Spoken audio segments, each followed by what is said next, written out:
Harsh woke up to the smell of ozone and the hum of a dying star. He didn't open his eyes immediately. For a terrifying second he thought he was back in his dorm room in Jinghai, and the nightmare of the freezing cold had just been a hallucination caused by stress and too much coding. But his dorm room didn't vibrate. And his dorm room certainly didn't feel like the inside of a microwave. Harsh snapped his eyes open. He wasn't in a bed. He was slumped in the pilot's chair of the DF-4D command unit. The cabin, which had been a freezer mere hours ago, was now sweltering. The temperature gauge on the dashboard, which was glowing with a spectral, blinding white light, read 28 degrees Celsius. "I'm alive," he rasped. His throat felt like sandpaper. He tried to move his left arm, but it felt heavy. He looked down.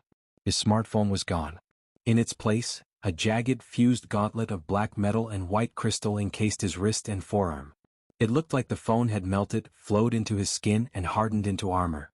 The screen was no longer glass. It was a holographic projection hovering an inch above his skin. Creator vitality, stable.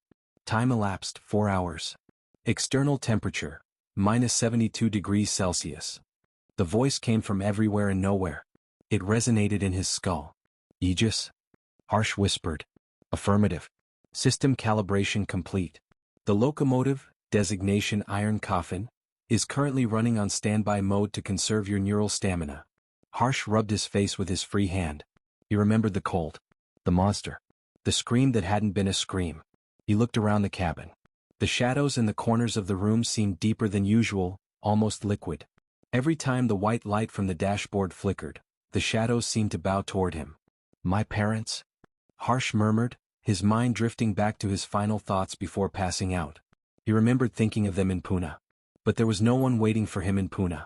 His parents had died in a highway collapse when he was 12, one of the many infrastructure failures that had plagued the Indus sector back then. That was why he had left. The big house in Pune was just a mausoleum of dust and inheritance money. He had come to the Dragon Dominion to find a future, because his past was buried in a cemetery. "I almost joined them," he thought grimly. "But I didn't."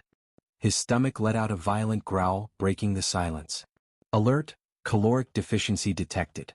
Suggestion, scavenge. Harsh let out a dry laugh. "Yeah, good code. Remind the starving user to eat." He stood up. His legs were shaky, but the feeling had returned to his toes. The white energy, whatever it was, seemed to have accelerated his recovery from hypothermia. He walked to the heavy bulkhead door. Through the reinforced porthole he could see the corridor of the train.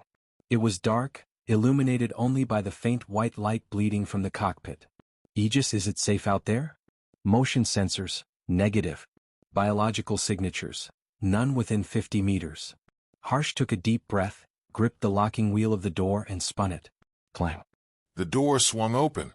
Instantly, the dry, warm air of the cockpit clashed with the freezing air of the train's corridor. Harsh shivered, pulling his tech-wear jacket tighter.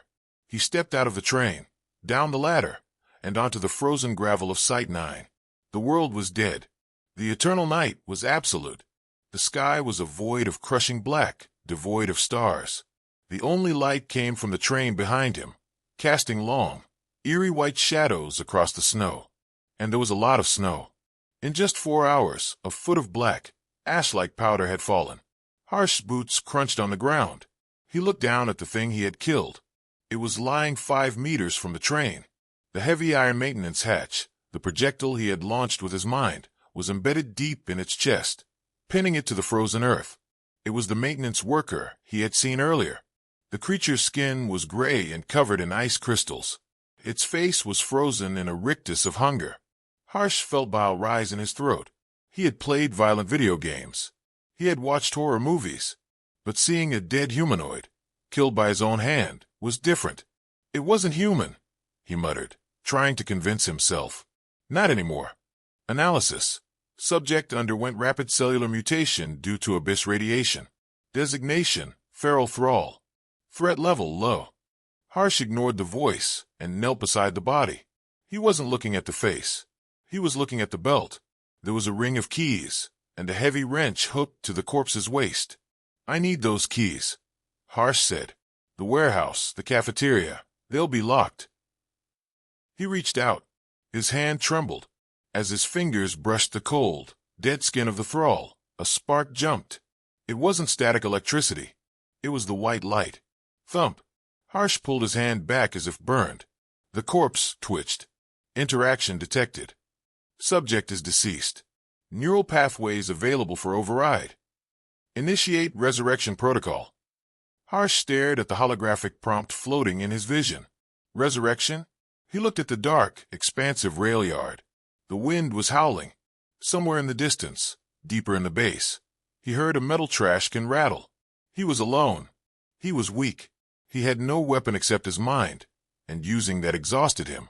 He needed to sleep. But if he slept, who would watch the door? I can't do this alone, Harsh whispered. The logic took over. The same logic that made him choose China over India. The same logic that made him prioritize efficiency over sentiment. He placed his hand firmly on the corpse's frozen chest. He didn't know the spell. He didn't know the incantation. He just visualized a circuit closing. He visualized power flowing from his battery into a dead machine. Get up. Whoosh. The silence of the night was shattered by the sound of a vacuum sealing. Pale white fire erupted from Harsh's hand.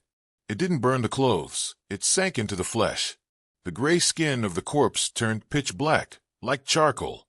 The messy wound in the chest, where the metal plate had crushed the ribs, knit itself together with strands of silver light. The corpse stopped twitching. It went still. Then slowly, deliberately, it placed a black hand on the ground and pushed itself up. Harsh scrambled back, falling onto his ass in the snow. The thing stood up. It was no longer the maintenance worker. It was a silhouette of darkness, shaped like a man, wearing the tattered remains of a uniform. Its skin was like obsidian, and cracks ran along its body, glowing with blinding white light. Where its eyes used to be, two burning white flares stared down at Harsh. It didn't growl. It didn't attack.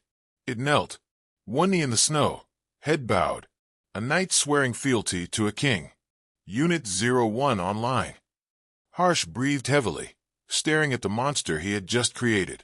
He could feel a connection to it. It wasn't a voice in his head.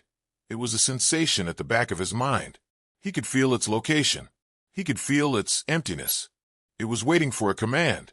Stand guard, Harsh whispered. The thought transmitted instantly. Unit 01 stood up seamlessly. It reached down, grabbed the heavy iron wrench from its own belt, and held it like a sword. It turned its back to Harsh and faced the darkness of the rail yard, its white eyes scanning for threats. Okay. Harsh exhaled, his breath shaking. Okay. That works. He stood up, brushing the snow off his pants. He felt drained, like he had just run a sprint, but the adrenaline was keeping him moving. Aegis. Scan for food. Detecting organic matter preservation signatures. Direction northeast. Distance 300 meters. Structure canteen/mess hall. Harsh nodded. He looked at the towering fences of the base. The floodlights at the main gate were dead now. The entire facility was a tomb. Unit 01. With me. 1600 hours p.m. Walking through the frozen base was like walking through a photograph of the end of the world. Harsh kept close to the walls, his boots crunching softly. Unit 01 walked 2 paces ahead of him, a silent vanguard. The cold was brutal, but Harsh noticed something strange. If he stayed close to Unit 01, he felt warmer. The shadow soldier radiated a faint, ghostly heat. They reached the mess hall. It was a low, concrete building with wide glass windows. Or, it used to have glass windows. Now they were shattered. Inside, it was a slaughterhouse. Harsh stood at the broken window, peering in. The tables were overturned. Trays of half-eaten lunch were frozen to the floor. And there were bodies, dozens of them. Soldiers, mechanics, staff. They were piled near the exit. It looked like they had been trying to flee when the panic started. Some were frozen statues, untouched. Others had been torn apart. Warning: multiple hostiles detected inside. Harsh saw them. 3 feral thralls were crouched over a frozen corpse near the kitchen counter. They were gnawing on the ice-hardened arm. Harsh ducked below the window frame. His heart hammered. 3 of them. He had barely managed one. I need a weapon, Harsh whispered. A real one. He looked at the frozen bodies near the door. One of them was a private security contractor. A Type 97 shotgun was strapped to his chest, frozen to his tactical vest. It was 5 meters inside the door. Harsh looked at Unit 01. He focused his mind. Distract them. Unit 01 didn't hesitate. The shadow soldier picked up a heavy chunk of concrete debris and hurled it through the far window. Crash! The 3 thralls snapped their heads up and shrieked, sprinting toward the noise. Now! Harsh vaulted through the broken window. He sprinted to the dead guard. His fingers fumbled with the frozen strap of the shotgun. Come on, come on. He yanked it. The fabric tore. He grabbed the shotgun. It was cold enough to burn his skin, but he ignored the pain. He racked the slide. Clack, clack. The sound was too loud. The 3 thralls stopped. They turned around. 6 glowing white eyes locked onto Harsh. They screamed. Aegis. Aim assist. Harsh yelled, raising the gun. Targeting overlay active. A white holographic crosshair appeared in Harsh's vision, calculating the trajectory. The first thrall leaped over a table, moving faster than a human ever could. Boom! Harsh pulled the trigger. The recoil slammed into his shoulder, bruising him instantly. The buckshot hit the thrall in midair. It didn't just tear flesh. Harsh had subconsciously infused the gun with his energy. The pellets glowed white. Upon impact, the thrall didn't bleed, it shattered. The white energy detonated, blowing the monster's upper torso into frozen mist. The other 2 didn't stop. They were closing the distance. Harsh pumped the shotgun. Click-clack. One was too close. 5 feet away. Unit 01 blurred into motion. The shadow soldier slammed into the thrall from the side, like a linebacker. The 2 crashed into a serving counter, metal trays clattering everywhere. Unit 01 raised a heavy iron wrench and brought it down. Crunch. The 3rd thrall lunged at Harsh. Harsh panicked. He didn't shoot. He held up his left hand. The one fused with the phone. Defense protocol, repulsion. A shock wave of white light burst from his palm. It hit the thrall like a sledgehammer, launching it backward into the kitchen. It crashed into the industrial stoves and didn't get up. Silence returned to the mess hall. Harsh stood there, chest heaving, the smoking shotgun in his hands. He swallowed hard. I got them. He looked at Unit 01. The shadow soldier was standing over the crushed head of its victim. It looked up at Harsh, awaiting the next order. Harsh lowered the gun. He stepped over the bodies and walked into the kitchen pantry. The shelves had been raided, but not completely. In the back, he found a sealed crate. MREs. Type 09. Pork and rice. Harsh tore open a packet with trembling hands. He didn't bother heating it. He squeezed the cold, gelatinous paste into his mouth. It tasted like grease and chemicals. To Harsh, it tasted like life. He ate 2 packs in silence, sitting on the floor of the pantry, the shotgun across his lap, his shadow soldier guarding the door. When he was done, he felt the fog in his brain lift. He was fed. He was armed. He had a soldier. Aegis, Harsh said, his voice steady for the first time. Map the base. I want to know where the armory is. And the fuel depot. Mapping. Site 9 schematic loaded. Armory, Sector 4. Distance, 600 m. Note, heavy structural damage detected at armory entrance. Harsh stood up. He grabbed the crate of MREs. Unit 01 stepped forward and took the heavy crate from him effortlessly. Harsh walked to the window and looked out at the dark, frozen world. The white light of his train glowed in the distance, a beacon in the void. He wasn't a student anymore. He wasn't just a survivor.